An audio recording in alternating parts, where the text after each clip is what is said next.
Bonjour à tous.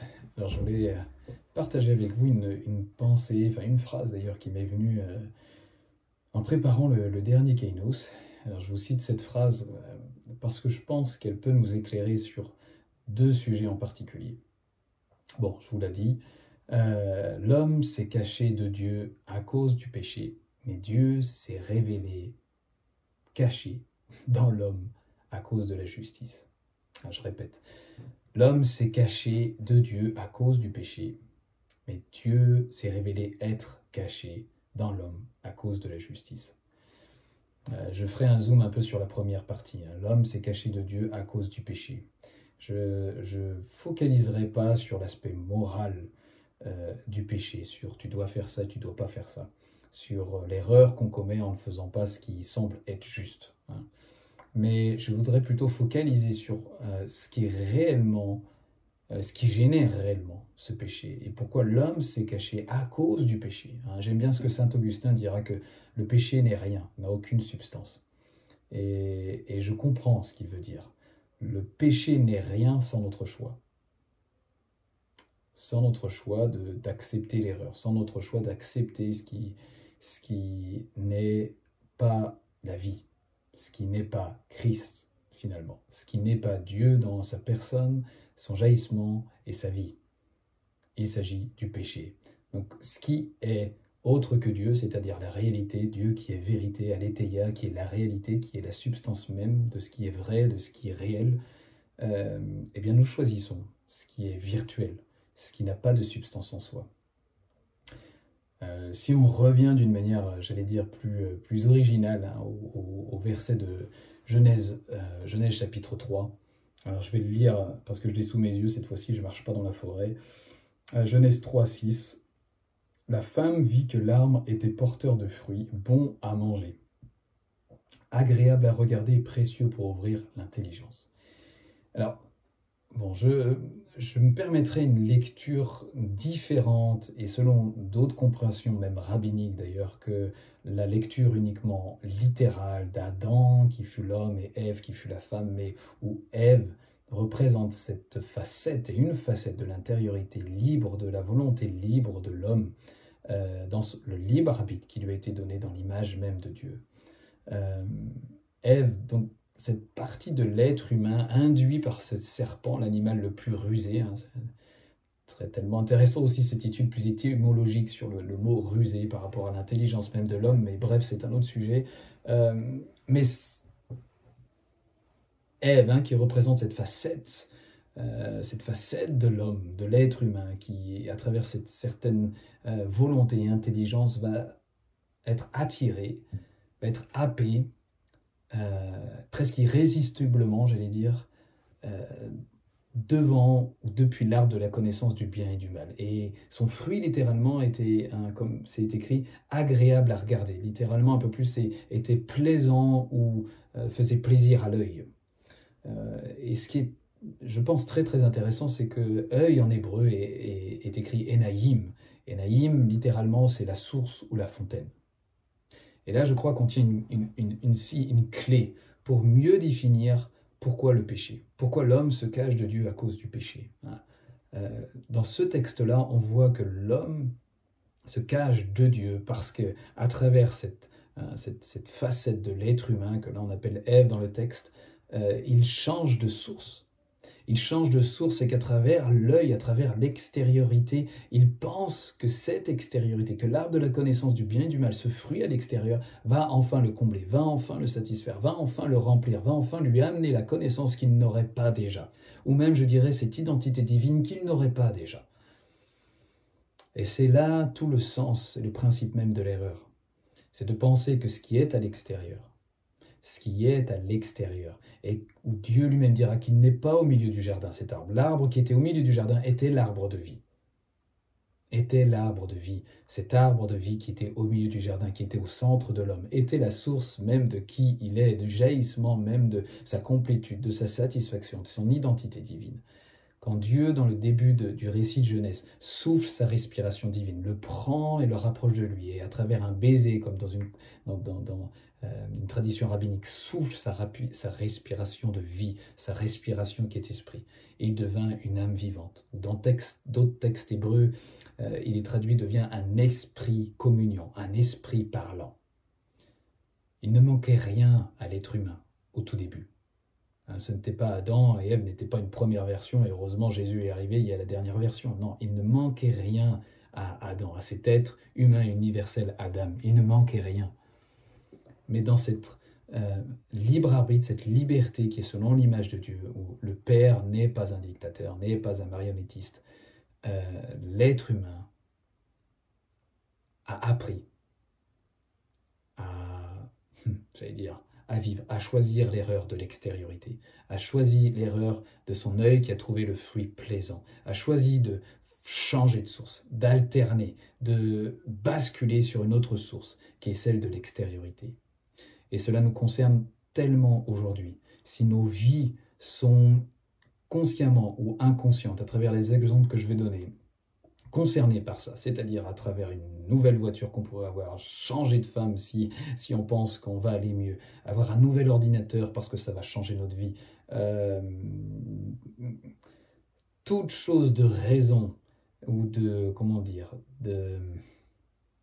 de raison ou de cause extérieure qui pourrait enfin satisfaire notre vie, enfin compléter notre vie, enfin combler nos vies.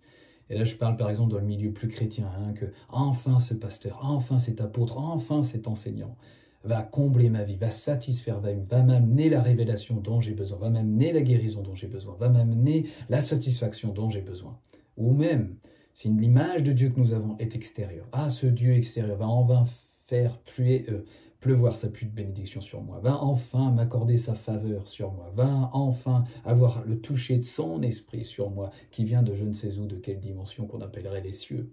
Bon, je grossis les choses, mais vous comprenez, je pense, cette espèce de paradigme, ce principe, ce fonctionnement où inconsciemment, consciemment, nous attendons les choses de l'extérieur pour nous compléter, pour nous transcender, pour nous remplir. Là est toute la source de l'erreur. Là engendre le péché, parce que nous posons des attentes sur ces choses-là, parce que nous approchons toutes choses selon la loi, selon l'art de la connaissance du bien et du mal, de discerner si ça c'est mal, si ça c'est bien, de discerner si ça va me remplir ou si ça va pas me remplir. Est-ce que ça je vais y trouver satisfaction ou je vais pas y trouver satisfaction? Même dans les relations humaines. Là c'est bien, ça va me satisfaire. Donc encore une fois, depuis l'extérieur, j'attends que cela me satisfasse. Cela me comble. Et c'est tout le principe de l'erreur pour l'être humain. Donc le récit de Genèse n'est pas du tout un récit antique pour je ne sais quel premier Adam ou être humain original. C'est aujourd'hui pour nous, c'est tellement vrai. Et l'homme, cette phrase disait l'homme s'est caché de Dieu à cause du péché. C'est pas simplement cet Adam qui s'est caché parce qu'il a entendu la voix de Dieu dans le jardin, il a eu peur. Cette intimité qui est la nôtre aujourd'hui, cette intimité intérieure, ce qui est notre cœur en réalité, notre âme, comme vous voulez, à l'intérieur de nous, se cache de Dieu en pensant qu'il n'est pas là, dans toute sa plénitude, dans toute son entièreté. Le royaume de Dieu est au-dedans de nous, nous dira Jean Jésus dans Luc 17, 21. Il est là, dans son entièreté, le royaume. Il n'est pas à travers un autre ministère, il n'est pas à travers une nouvelle voiture, il n'est pas à travers un nouvel ordinateur, il n'est pas à travers même un Dieu qui serait extérieur à nous, où son royaume viendrait enfin nous toucher, puisqu'il est déjà là. Mais nous avons tellement eu l'habitude de fonctionner sur cette source qui attend depuis l'extérieur, que nous continuons et soupirons après les choses extérieures, quel que soit leur nom, même dans les choses jolies du christianisme. Si nous attendons ces choses-là depuis l'extérieur, nous serons constamment frustrés. Et cette espèce de tourment languissant qui dure, d'insatisfaction, durera et durera et durera. Et on a beau se dire, la semaine prochaine sera mieux, le mois prochain sera mieux, l'année prochaine ça sera mieux, quand j'aurai tel ministère, quand j'aurai telle voiture, quand j'aurai tel enseignant qui vient, quand j'aurai tel je ne sais quoi. Jeûner assez, prier assez. On continue, consciemment ou inconsciemment, de fonctionner sur la mauvaise source, qui engendre forcément le péché, puisque Christ n'est pas la source. Puisque celui qui est en nous sommeille encore. Puisque celui qui est en nous sommeille encore, comme à l'image de la barque avec les disciples, où Jésus dort. Sous la tempête que nous pouvons vivre, il dort, non pas par indifférence, mais parce que nous n'avons pas encore éveillé notre intériorité, notre cœur là, au royaume des cieux qui est au-dedans de nous.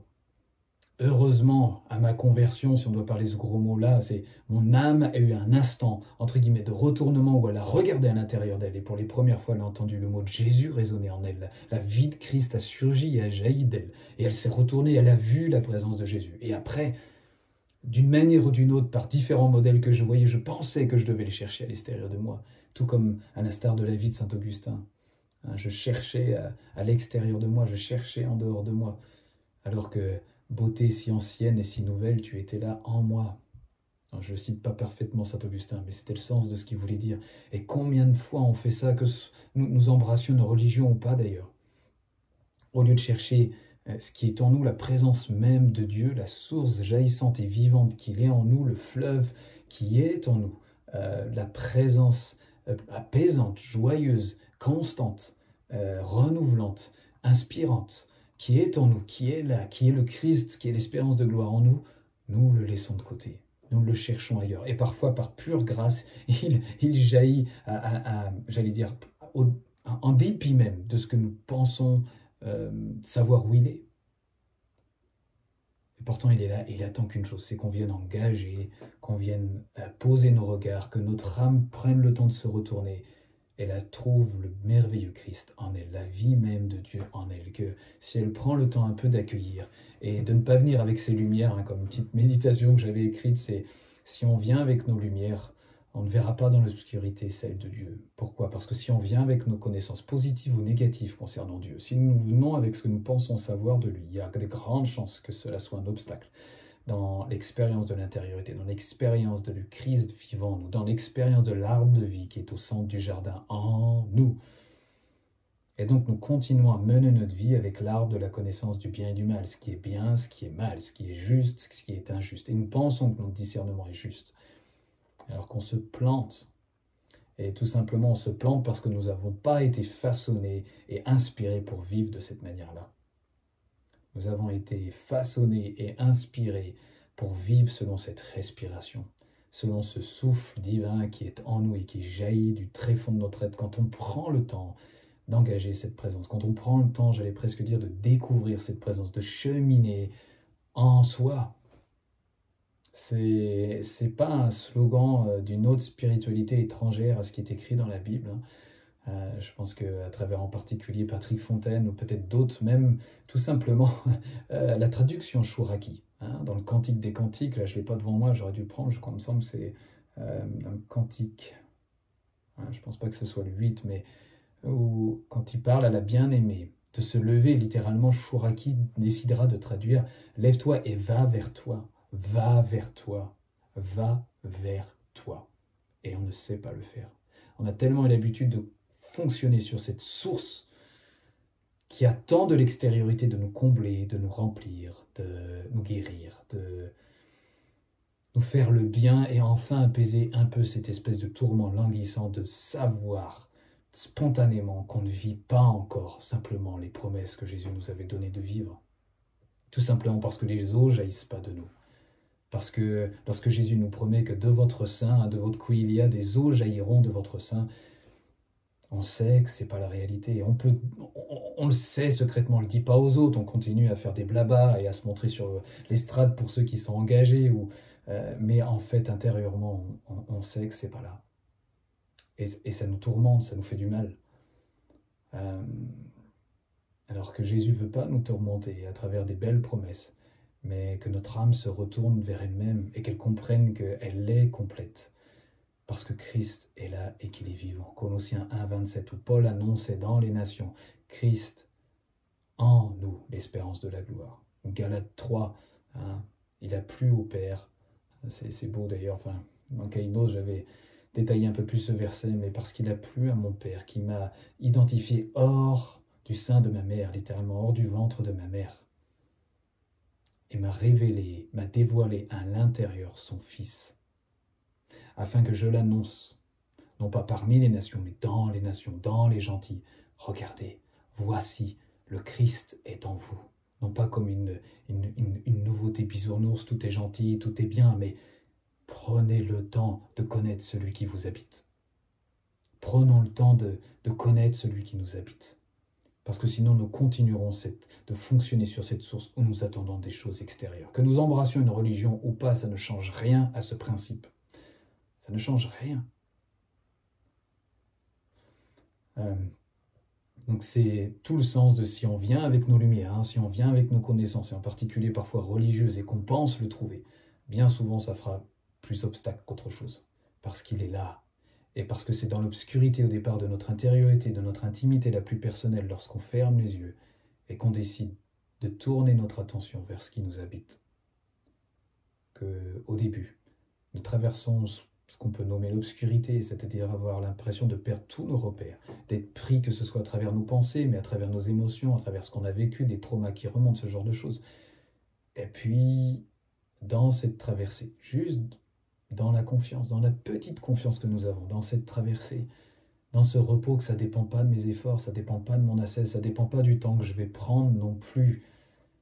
Ça dépend juste de ce que je lui accorde à des moments, de fermer les yeux et d'aller vers moi. Lève-toi et va vers toi, qui dit à sa bien-aimée. Ou je vais vers moi. Nous allons vers nous-mêmes. Et puis nous attendons. Et nous laissons la grâce nous ouvrir les yeux au fur et à mesure. Nous laissons la grâce creuser ce puits artésien de la Samaritaine où, à un moment ou à un autre, l'eau finit par jaillir. La source finit par jaillir. Le Christ finit par se dévoiler. On peut continuer à faire semblant que le Christ s'est dévoilé à nous. Mais tant que la source ne jaillit pas dans notre intériorité, dans notre secret, de notre vie, alors on ne le connaît que très peu. Voilà, je répète cette phrase parce que je pense qu'au fur et à mesure de la méditer, encore j'ai pas tout dit sur un peu les fruits de cette méditation, mais l'homme s'est caché de Dieu à cause du péché. Est-ce qu'on se cache de lui? Consciemment, parce que oui, en se disant je sais, je me cache de lui. Parce que j'attends des choses extérieures à moi qui viennent enfin me satisfaire. Ou alors inconsciemment, non, je ne me cache pas de Dieu, mais je continue à espérer toujours que tel enseignant, tel apôtre, tel prophète, telle apparition de Dieu qui vient de je ne sais où, telle manifestation de l'Esprit qui vient de je ne sais où, va enfin changer ma vie.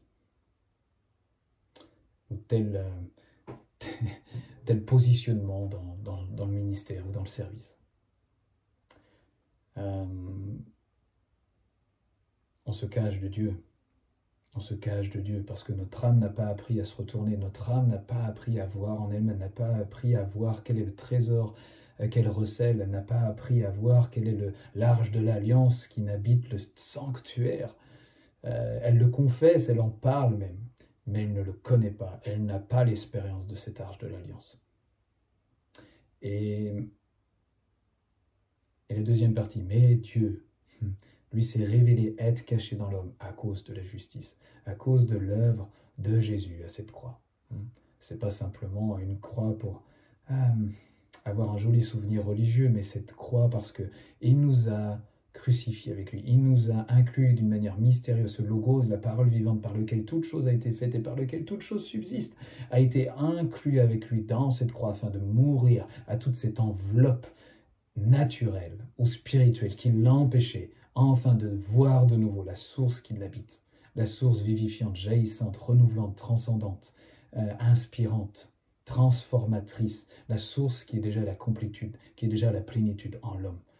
Et bien ce qui a été inclus à cette croix, c'est de tuer, de détruire, de mettre à mort tout ce qui voudrait être atteignable par l'homme à travers l'ascèse ou les exercices religieux à la croix, juste dans le repos de ce qui a été accompli, dans le Christ, dans notre inclusion avec lui, et de prendre le temps de se reposer et d'aller vers nous-mêmes, de fermer les yeux. Et dès qu'on sent gain d'effort ou que ça devient un peu tendu, alors on arrête, on ouvre les yeux, on passe à autre chose, et puis on y revient un moment, et puis on reste dans le repos, et puis la grâce fera effet, la grâce agit en nous. La foi est agissante par l'amour. Tout ce qu'on fait qui n'est pas muet par l'amour, même si c'est une attente de 5 secondes, 10 secondes, 20 secondes, 1 minute, 5 minutes, 10 minutes, 15 minutes, 20 minutes, 30 minutes, 1 heure, 2 heures, si ce n'est pas muet par l'amour, juste par ce désir patient et reposant d'être avec lui en nous. C'est de la paille, ça vaut rien du tout. Ça vaut rien du tout. Voilà, j'espère que j'ai un peu fait le tour, mais dans la résurrection de Christ, d'être inclus dans sa résurrection, dans son ascension. C'est tous les trésors du royaume des cieux, de cette assise avec le Christ qui est en nous. Colossiens 3.3, car vous êtes morts et votre vie est cachée avec Christ en Dieu. C'est déjà cet entier royaume, c'est l'entièreté de ce royaume incroyable, le royaume du Fils bien-aimé est là, en nous. En nous.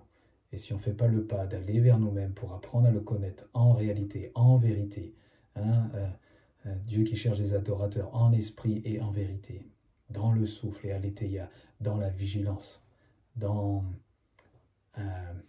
la sortie de cette léthargie, de ce manque d'éveil et de conscience de ce qui se trouve en nous.